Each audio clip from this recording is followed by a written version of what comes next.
All right, peace and blessings to the family. Love and light is your brother. I'm the Almanache, also known as I'm the Omnis, aka the Nature God family.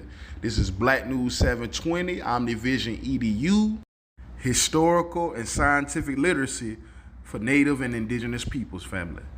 For public speaking, lectures, live events, hit me up, omnisnatur360@gmail.com. To show your support for more content, feel free to make a generous donation to PayPal, Lacey Jones 01 or omnisnatur, $OMNISNATURA 360 LLC family. Today's topic is DNA, deoxyribonucleic acid, by which is genetic code and instruction, the manual and manuscript for every life form, every living being. Genome.gov, deoxyribonucleic acid, abbreviated DNA, is the molecule that carries genetic information for the development and functioning of an organism. According to mycleveland.org, DNA is the set of instructions that make you use. These instructions tell your body how to create organs and tissues, how to function, and what you look like. Albino, Oxford Dictionary, a person or animal having a congenital absence of pigment in the skin and hair, which are white, and the eyes, which are usually pink. Albinism definition, myclevelandclinic.org.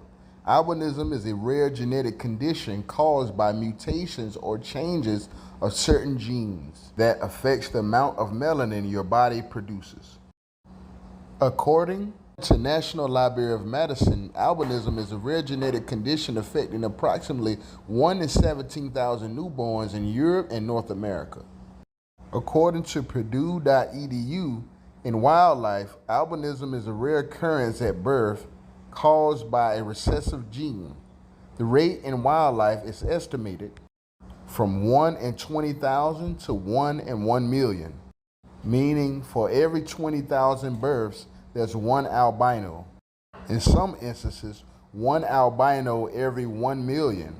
All right, family, so as I go about the bill in my research for albino plants statistics, according to Google AI Overview, specific statistical data on the prevalence of albino plants in the wild is generally unavailable, but is considered extremely rare. According to Geophysical Institute, University of Alaska, in a publication of albino plants, October 6, 1980, by John Zasada, every once in a while, the careful observer will run across an albino plant. Albino seedings of Alaskan white spruce, aspen birch, and balsam poplar have been found, as have albino root suckers from aspen and fireweed plants. Other species of northern plants perhaps also exhibit occasional albinism. Humans, just like any other classification of life forms, are based on genetics. All right, why is this important, family? It is scientifically impossible for any life form or organism with mutation to outnumber the general population of any original parent species. In humans, for every mutant, there's 17,000 originals. Never will you go out into the wild and see more albinos than those of color or with melanin. In the natural world, something that is rare genetically, how could you make such a thing become common?